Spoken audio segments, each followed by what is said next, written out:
Hello, everyone. I'm Baron Avi. I'm a Paragon Warrior from Renn, and I'd like to welcome you to Episode 6 of Warrior Chat's Insult. Hello, I'm Baronet Haraldr Door Smasher, Paragon Warrior out of the Ever Living Woods. Sid, I'm a warrior from Dragon's Hollow. I'm heavy, I'm slow, I do the tank thing. I'm Renn Kenobi, a up-and-coming warrior from Fear and I. So, Insult is the Warrior Level 4 ability, and coming from page 36 of the rulebook, it is a verbal of the command school with a range of 20 feet. Its incantation is, I command thy attention, Sirrah. I command thy attention, Sirrah. I command thy attention, Sirrah. And its effect is, victim is unable to attack or cast magic at anyone other than the caster for 30 seconds. If the victim of insult is attacked or has magic cast on them by someone other than the caster, the victim of insult becomes able to choose to attack the offending party as well. Now, one thing to note is insult is magic, and another is that it's ambulant. So, guys, what do we say about insult here? That it can be a lot more complicated than you think sometimes. And I know I'm coming straight out the gate here with something complicated, so I don't know if we want to circle back around to it after a bit of less complicated discussion. Get the complicated out of the way. Alrighty, so here's the thing, right? You're a warrior. You're rocking around, right? You roll up on a druid, and you're like, oh no, they're going to heat my weapon. So you insult them, right? Wrong. They can still heat your weapon, even though they're insulted. Because in heat weapon would target your weapon, but the clarification on this interaction was that they're targeting you, so they can still target your weapon. Yeah, that's a really weird clarification when you consider the way they've clarified things involving Monk and Enlightened Soul. Right. I think the idea is the hostile action is directed at you, just slightly indirectly. Insult is also your look the part, is it not? Yes, it is. For warriors. Insult, you can get insult at level 1 as long as you look the part of a warrior. Yep. You get it early. If you've got look the part and you're level 4 or higher, you get it twice per life, which is really great and factors into a story I'm going to tell here in a little bit. And this is actually one of my favorite abilities. I've really looked forward to this episode. Something for the level 1 warrior question I asked a couple of bits ago about scavenge. I wanted to pop into that, but I decided to save it for our insult chat. If you're starting out and you've just learned which end of the bat to point at your anyone, your stick game probably isn't that great. So scavenge may not actually be your go-to move. At level 1, if you do have look the part, you get the insult. All of a sudden, with a little bit of a wardrobe change, you're now a fully functional warrior. This ability basically lets you be the tank from World of Warcraft. It's what lets you draw aggro. Or forcibly draw aggro, since if you're being loud and threatening on the field, you're going to get some of it anyway. It's also good for these fast runners that flank. You can literally command their attention as they're trying to flank, and there's really not a hole. They can't touch your flank. They have to come for you for at least 30 seconds, correct? Yep, it's 30 seconds that person can only fight you. Now, they can still run away. They just can't attack or use abilities on anybody else. Which makes it really, really easy for your flank to just turn on them entirely. And now it's 4-1, and they can't do nothing but attack you until they get hit by somebody else. Now that's offensive factions, right? They can still heal someone else? Not generally, actually. There are a couple of exceptions to that. So the way the ability reads is they can't attack or use magic on anyone else. unless that person has Ah. attacked or used magic on them. Okay. Yes, I've had discussions that literally come down to exactly that: attack or use that. That's just about like.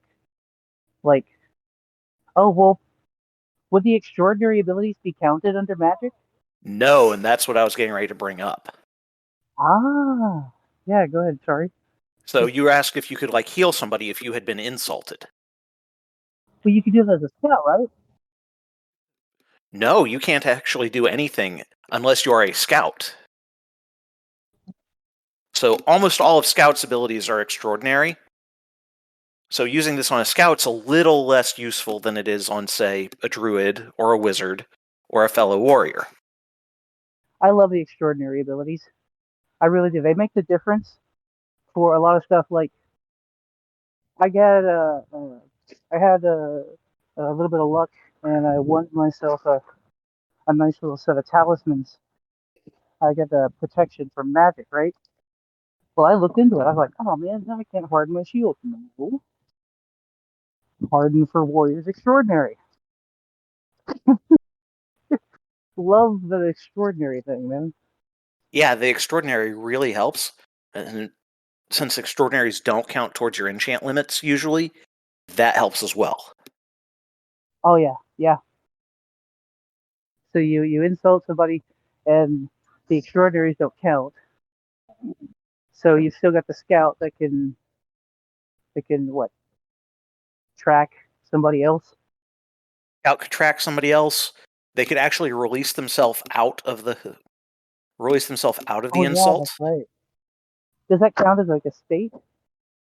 So Or an release effect? allows you to remove a state or ongoing effect. So the This would insult would be the ongoing effect. insult would be the ongoing effect. It's similar to how you could release somebody out of awe, or release somebody out of, if you want to use it offensively, elemental barrage. Any of a number of things. Sure. Yeah, it's an. Oh, Now, God, I love extraordinary abilities. Now, coming to extraordinary abilities, though, it's important to note that insult is not an extraordinary ability. It's magical.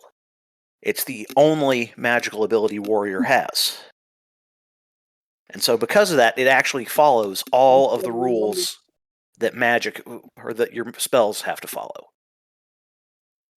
One of the common things we keep coming back to in this podcast is you should learn the magic system as a warrior. If you want to be good at warrior, know the magic system. If I've said it once, I've said it 100 times. Warrior is the most magical class. Yeah, we got to know what they're pointing at us and screaming and auctioneers, You got to be aware. Absolutely. And the reason I say the most magical class is because when you're studying shove for the first time, you're like, and now you know what that sounds like because you know what it sounds like. But if you don't know what it sounds like, if you're not using shove, you're not going to pick that up. Your brain's not going to decode it the second after it's said. As a warrior, you still have to know what shove sounds like. You have to have skills and abilities that you don't necessarily use. Welcome to insult. It's also the fact that magic gets used on us quite a bit because we are usually the most threatening character in front in armor with many weapons and enchants and all this. Yeah, magic is something that gets used on us often. And a lot of magic bypasses our main defense of armor. It does. Mm-hmm. Makes us a high value target. It's the flow of battle. It having to stop and say, "What does that do again?" So There was one year. Oh, go ahead. There was one year at Gathering of the Crowns where a wizard decided that I was his friend for the day, or for the battle game. He took Battle Mage about 30 shoves and just followed me around, ambulance shoving me in every life until he ran out of shoves. Oh my god! In my full plate, that sucked, but Yeah. I had to know what shove does. I really learned it that day, too. Yeah. Now, you were saying, Haraldr? Excuse me. So the other day, on one of our episodes, we were talking about an interaction where someone was casting awe and then moving away from the engagement, basically nullifying it, right? But with Right. insult, because it persists even if you're not nearby, you could run up and insult somebody like a healer or a caster and then get the heck out of there, and they're still insulted, even if you're outside of their casting range. So it can be, if you're able to like do like a deep maneuver or whatever you want to call it, and get to a healer or whatever that's rezzing and cast insult on them, boom, they can't do anything for 30 seconds to anyone else unless, you know, they get released and that someone expends extra resources to help them. Yeah, and to follow up on that, it even persists past your death. If you die a second into that that 30 seconds, your target can still only focus on you for the next 29 seconds. It's one of those weird rules interactions that I absolutely love. I did not realize that. Well, that's handy. And if death clears debuffs from you, it doesn't clear debuffs from your target. Huh. Well, that's handy. Well, that's the same thing with the frost balls as well. If you get hit with that and he dies, it still persists, does it not? Yep.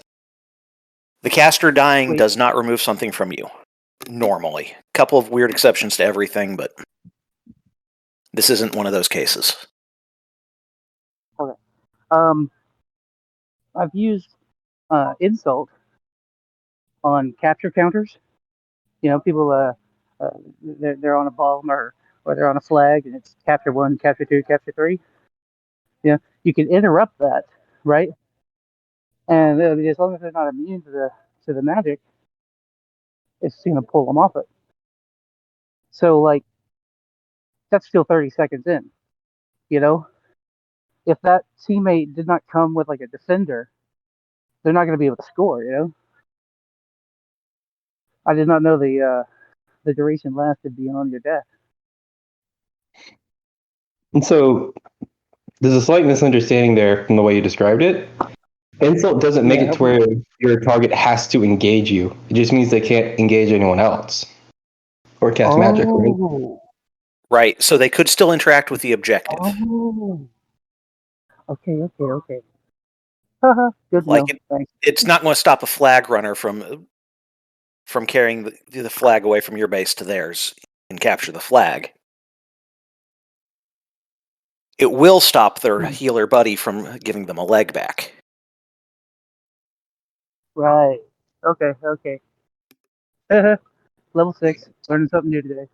Thanks. Hey, it's funny. I remember years ago we were at Emerald Winds and I was fighting Tarlock. He was playing healer on the enemy team. I insulted him. I came over and I'm like, and he didn't have a weapon. I'm like, will you heal me now that you're insulted? And he's like, no, sorry. So it has some fun interactions, but again, takeaway from this aside is that it does not force you to attack. To anyone else listening to this, that's may often be the subject of insult or victim of insult. Yeah, it just forces you not to engage with other players for 30 seconds. You can still run away, you can still interact with objectives. You're just limited on how you can attack. Well, that's super good to know because I've been insulted. You know, you wouldn't think being insulted as a warrior would be that big a deal, but you know, sometimes you really just have like 4 people that you need to deal with. You know, and until one of the other 3 decides to do something, you can't engage the other 3. You have to deal with the one that's insulted you. That's always enough time for like somebody to circle around behind. For me, because I'm slow. So some of the important things about insult, because it's a magic ability, because of its nature, as part of the incantation, you're going to have to designate your target. So if I'm wanting to cast insult, I have to say the target's name or class and unique descriptors. So, for example, if I'm wanting to insult Renn, I would have to say, Renn, I command thy attention, straw. I command thy attention, straw. Or I command thy attention, straw. Or if I didn't know his name, I would have to do warrior that looks like a Hylian Jedi. I command thy attention, straw. I command thy attention, straw. I command thy attention, straw. Also, because it's a magic ability, you have to have an open hand. If it were an extraordinary ability, that wouldn't be the case. But all magical abilities require an open hand. So that means that you can't carry a shield and cast it. Because the shield occupies your hand, doesn't it? It does, but if you're carrying like a strap shield, like my medium board, yeah, if you open the hand so that the shield is no longer wielded, it works. It works. The downside is any hits to that shield go through to travel. Yeah, the shield doesn't block anything for that time, so you've got to be really careful. And most magical abilities. Oh, sorry, Sid. Go ahead. Could that be like a really good combo for a javelin warrior? Because I remember Haraldr mentioned before that one of his very original builds was like a 5-gallon bucket full of javelins. It was like a kid's golf bag, but yeah, 7 javelins. Yeah. So, like, if you're outside of that melee range, you wouldn't have to worry about the shield so much, yeah? Right. And my usual go-to is I'll just put my sword, because I use a punch shield, or a center grip punch shield, so I can just put my sword into my other hand for a few seconds to cast it and then switch it back over. Because I usually do it outside of engagement range, but within, the casting range. Right. Yeah, this is definitely something I like to use while people are closing rather than once we're into a melee. There are cases where I've used it to great effect in a melee, but trying to use it safely is a little bit more difficult at that point in time. Yeah, I think you got here. It's another funny warrior thing where you have to be fairly tactical, Absolutely. Using your abilities well, knowing when to use them is probably the biggest thing about becoming a paragon, I think. So, a question that, as a warrior, as warriors ourselves, if we are insulted, what's the best way for a warrior to deal with being insulted himself? Is it to bum rush? Is it to, because 9 times out of 10, when a warrior gets insulted, he's going to get surrounded pretty quickly, and you can't engage anybody else. So, like, what would be the best course of action as a warrior when you get insulted by another warrior? Like, what's your course of action? If I may, Albie? What's that? I was going to say, if I may, Sabi, to go ahead. Because, I'll just go ahead, since he hasn't said anything. So you have kind of 3 options. You can bum rush, which you'll want to do if that caster has been an absolute fool and cast insult on you while they're by themselves, or at least separate enough from the team to not be able to get your support. You can go somewhere else, which may well have been their objective, because while you can't engage them, you can only engage them, so going somewhere else may not be useful unless you're going to go get a release. I was thinking of a different ability when I said that. The other thing is you can just stand there and still just be a tower on the field at that point, because they don't have to say, they'll have to communicate to their teammates like, oh, they're insulted now, they're insulted, they can't attack you.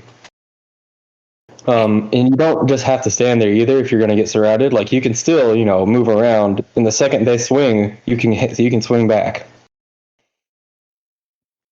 Yeah. If you block a shot with shield, now you're back in the game.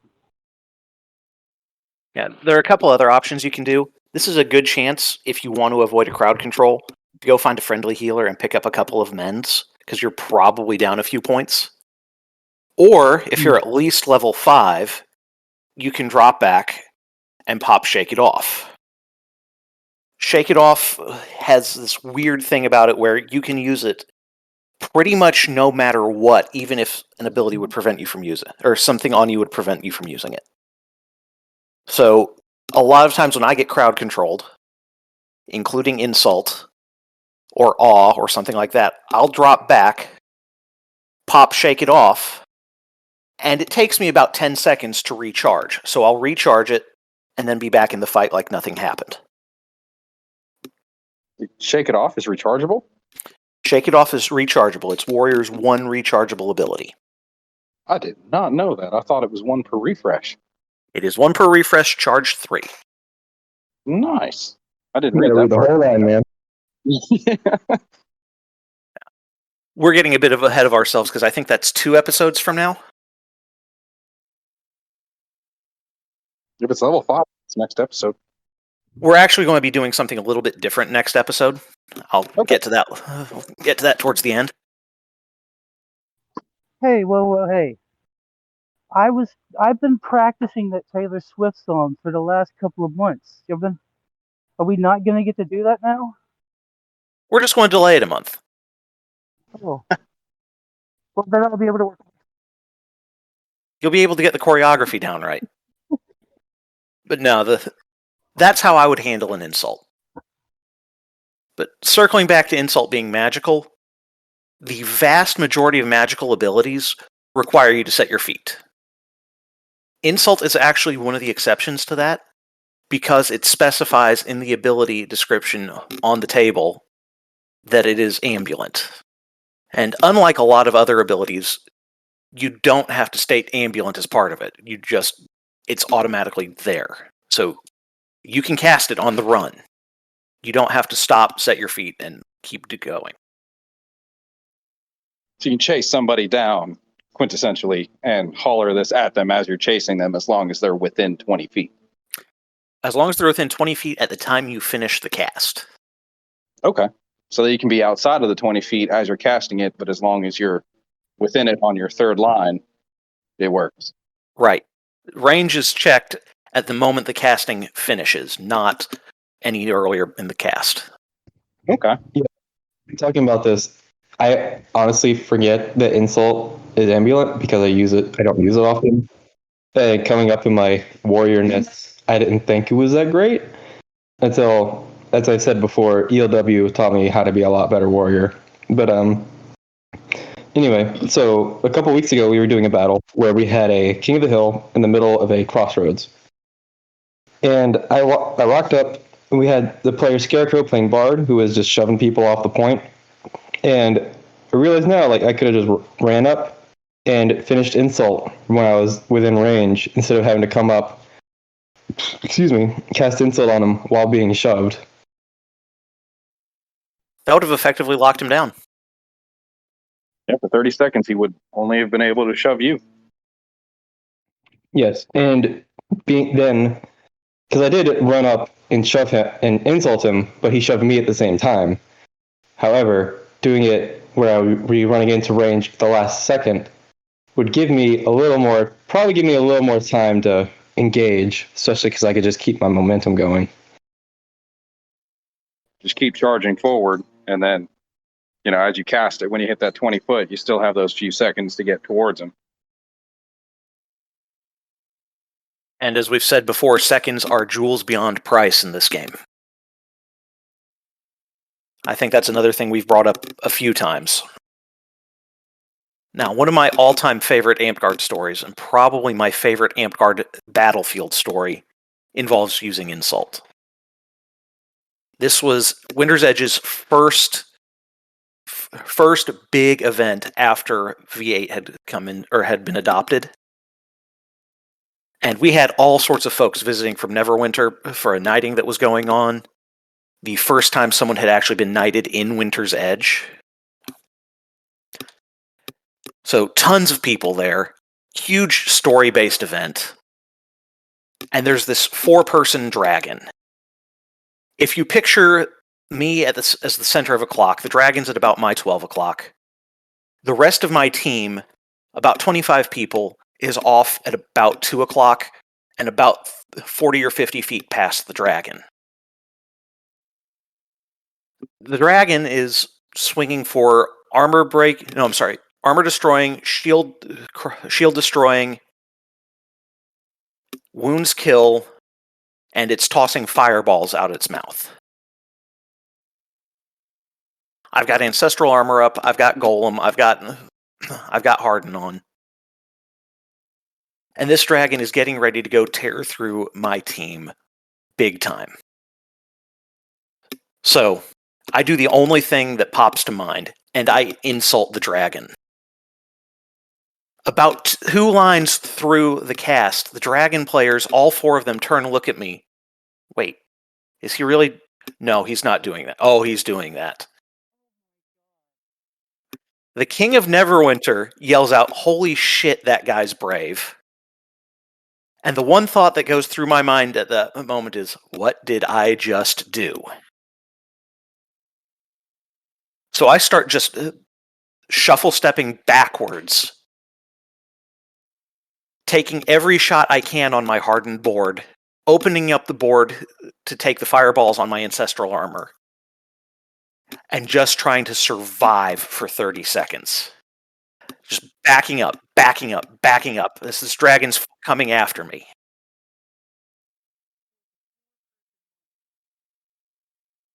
It's a 4-person monster. That qualifies as one thing because it's cast on the monster.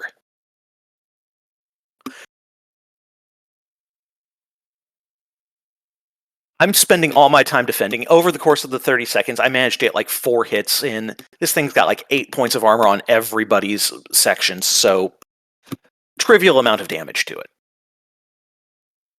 The 30 seconds is up. The dragon players turn, thinking, God, finally, we can go do something besides just focus on this guy. And my teammates are still just standing there like, he really did that. And the dragon's about to go after my teammates again. I pop my second insult. The dragon's like, oh great, not another one. And this time my teammates swarm the dragon down. Just arrows, spell balls, verbals. Finally managed to kill the thing.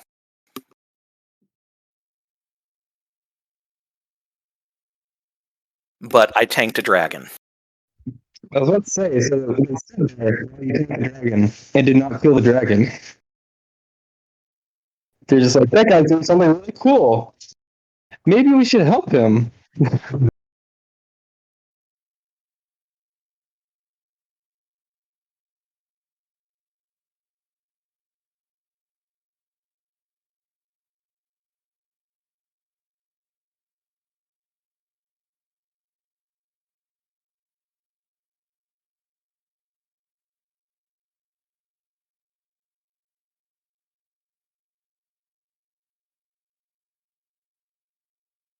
Yeah, I came from a heavy World of Warcraft background, so seeing insult, I knew exactly what it was for when I saw it. And that sort of scenario is exactly what it's for. Using it on the biggest, most dangerous threat on the field and focusing them specifically on one person for 30 seconds. Yep. That's our freaking job, man. Essentially, yes. It is to take the biggest threat, focus it on us, which most warriors clad in plate, like Haraldr and I will be eventually, and Avi, we're pretty dangerous already on the field by ourselves, but locking down a threat to our team and allowing our team to swarm or, get to objectives while that threat not engage them is how a warrior is supposed to be. Yeah, there's passive threat generation, which is just physically being there, your imposing presence. And then there's active threat. This is the epitome of active threat.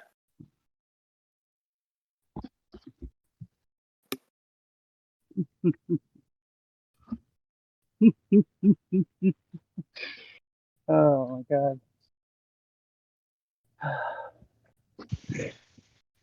Yeah, I'm definitely gonna be remembering that I can cast Insult Ambulance. I know I'm just gonna go ahead and say right now. Yeah, I didn't know how Paragon Warrior didn't know how Insult worked.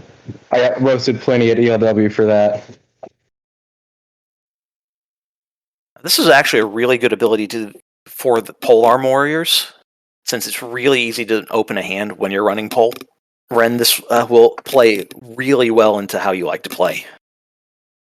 Oh yeah, especially when I get my upper arm shield strap to throw a shield on my upper arm on the other side, because then the hand will always be open. So it'll be really easy to just drop a hand off the spear and force somebody's attention to me, and then just keep them at distance while I beat on them.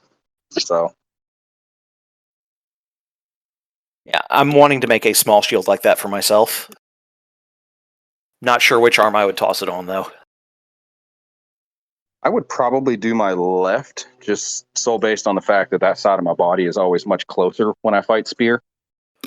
Yeah, I'm a lefty, though, so putting it on my right when I fight spear would probably be better. Yeah, you're naturally always closer to the enemy, because unless you're standing square, but your offside with a spear is normally closer to an enemy. And even when you backpedal, if you're backpedaling from a spear, or from somebody who's closing on a spear, I have a tendency to draw the spear back with my right and lead with my left. My left will be forward. So a strap up there would allow me just to be able to absorb some shots on that shield while I'm backpedaling to get my distance back as a polearm fighter. Get your distance or drop and draw something shorter. Yep. I've had a lot of success with that over the last couple of years. Drop my pole, grab the short that I've got at my belt, or even a dagger. Combination of surprise and changing up the reach, because the fighter who controls the distance controls the fight. Keep them in your kill zone. Stay out of theirs. Yep. I've always wanted to find a way as a spearman to attach my grate to my back. So, as if I'm fighting pole and somebody gets too close, I can just wrap that grate over top of me and then have his short still on my hip, so I've got all three distances covered. Yeah, backscabbers are weird. As much as I hate to plug Shadiversity, he did an interesting video on how to do it. Open-faced hooks were the best way I found. 2 open-faced hooks that hold on to the guard of the weapon, essentially, is the best way I found to do it. Since I'm trying to go for the whole Link cosplay in my research, those were the best ways to be able to quick draw it over a shoulder. If you put anything with a scabbard on it, you're not going to be able to draw it unless it's a short. And that makes a lot of sense. I'd be interested to see how you pull that off. A lot of leather work. I'm going to actually use leather to create a shoulder strap and then secure the hooks with leather, essentially. So I'm probably going to have to weld some hook type features and try to make it safe, since it is going to be a metal object on my body. So I'll have to try to figure out a way to make it safe. That's the hardest thing I figured out. Yeah, safety is our paramount concern here, and I actually went in a different direction with weapon mounting recently. I had a lot of experience with it. I'm wondering if how this would apply to grates. I use a Warpole. It's like a 40-inch heavy padded strike needle. And recently, I took the camp chair bags, right? They're perfect size for a short sword. You throw the strap of it over your belt, and you hang it off your waist. And then if you're short, like yours truly, you don't drag your weapon tip all over and stays about say it'll angle down to about your knee, so it's not tripping you up. Will I don't know, some kind of a sling with like a 52-inch weapon work like that? Be something worth trying. Something interesting to see anyway. My javelin is like, I couldn't imagine trying to fit something like my war pole in that. I'm fixing to have to get back to work on my house. So it was a pleasure, fellas. Tried to make it for if I could. But I will catch you guys on the next one. Sounds good, Renn. I'll give you a call sometime in the next few days, probably. Sounds good. Always a pleasure. Y'all be safe and have fun. You too. Yeah. All right. Haraldr, did you have anything else about insult? I know there were some interactions with awe that you wanted to talk about. Yes. Well, it comes more not from like a warrior perspective, because it would be, oh gosh, what was it? Bard? Yeah, I actually don't remember what it was. I just remember that it existed. Bard, isn't it? Yeah, it's a bard. But I think it was another weird interaction with heat weapon instead of like insult, because heat weapon acts really weird for some reason. What I was thinking of for Bard players is if you insult somebody and then awe them, you basically lock them out for about 30 seconds. Oh yeah, that. Now, one thing that we probably ought to bring up is there are several classes who are immune to this. Since it's verbal magic, that takes monks out. Barbarians are immune to command, so they're out. And since Pally and Anti-Pally recently got opened up, they're also immune to command, and thus insulting them has no effect. So you're limited to 8 classes which you can insult out of the 12 common full classes. Pick your targets. Any any insults burned on one of those immune targets is a waste of the ability, and it's a waste of time, which is probably more important in the course of the game.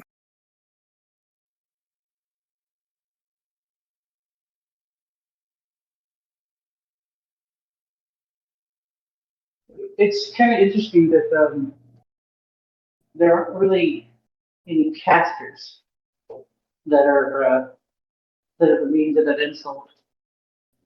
Is there a bard song that keeps that from working? Song of Freedom. I was going to say, I think Song of Freedom. And then there are still enchantments that could grant command immunity from command. Like I think where lycanthropy does that. Yeah, yes, lycanthropy grants immunity to command. You've also got just your good old adaptive blessing or adaptive protection. And there are probably a couple others.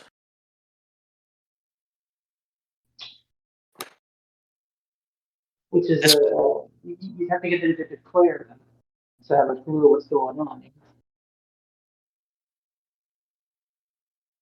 No, Song of Freedom doesn't stop this. It's Song of Determination. Ah. Yeah. Freedom prevents the stopped, frozen, and insubstantial states.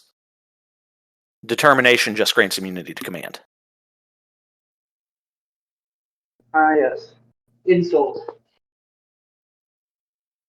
Probably like the most questionable ability. Yeah. Like I said, it's one of my favorites. I've been kind of working on kind of a burn it till you learn it strategy. I get a feeling this is another one that I'm going to have to hold in. Yeah, insult is, in my opinion, it's one of our better abilities. You just it has that learning curve, like you're saying. You've got to learn how to use it, and the best way to learn something is to practice it. Better to use it badly and learn. Because I mean, you've got it like what per life? Yeah, 1 per life, 2 per life if you've got look the part. So it's not like it's a true grit where you have to be a little more judicial. You actually get more of a chance to practice your insult. You're penalized a lot less for failing with an insult than you are with a true grit. Just like anything else, you can't really use this effectively on folks who are insubstantial or frozen. Yeah. Verbals do not go through states, with a couple of weird exceptions. Always be careful about the states that are on your target. And I know we've said this before in this episode. We'll probably say it again in later episodes. Learn the magic system. Oh yeah. Warrior is the most magical class. So I've kind of hit all the points I wanted to cover. Do you guys have anything else? No, my main thing was that weird interaction with a cute weapon and insult. Sid? Yeah, that's about it. I was really, I don't have too much experience with it. I was really looking forward to tuning in to hear what you guys had to say about it. And I am definitely going to insult a dragon today. I'm going to blow some freaking minds. That's going to be awesome. Good. I want videotape. Oh, you don't want to see that.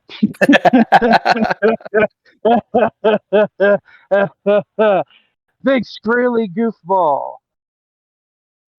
I command the attention to Sarah. I command the attention to Sarah. I command the attention to Sarah. All right, I'll be right back. And while we're talking about, I guess, incantations, I was talking to Agar the other day, one of our Kingdom Paragon wizards, and they mentioned to me that practicing casting your incantations at 80% speed is generally better than casting them at 100% speed, because you when you're doing it max speed, you tend to start fumbling over your words and missing syllables. But if you just slow it down that bit, you can practice it. You're able to get all the syllables out crisp and clear, and then no one can question what you just said. Yeah, they tell you to do the same thing with sword practice. You're supposed to start it slow and then perform it fast. Yeah. Yeah, it seems like everything, right? That hit pretty much everything I want to cover. On that note, our next episode will be an interview with Grand Theogonist Eldar von Rom. He is a Paragon... Grand what? Grand Theogonist, I think it's pronounced. I'm probably butchering that. Eldar von Rom. He is a Paragon warrior out of the Kingdom of the Wetlands, and he specializes in being a caster killer. So, tune in next month for that. Hell yeah. And I'll catch you guys on the next one. Drop what belongs to Winter's Edge. Bye, y'all. Bye. Later. Hey, I needed to add a little bit of a postscript to this episode. After we recorded this, Sid attempted to recreate my feat with tanking the dragon at a local park day. Just be careful when you're dealing with monsters. They do not all have the same immunities. Different game designers will build dragons and rabbits, whatever, differently. So, you're a dragon, your demon lord, your whatever, may have immunity to command. Be careful of that. Thank you.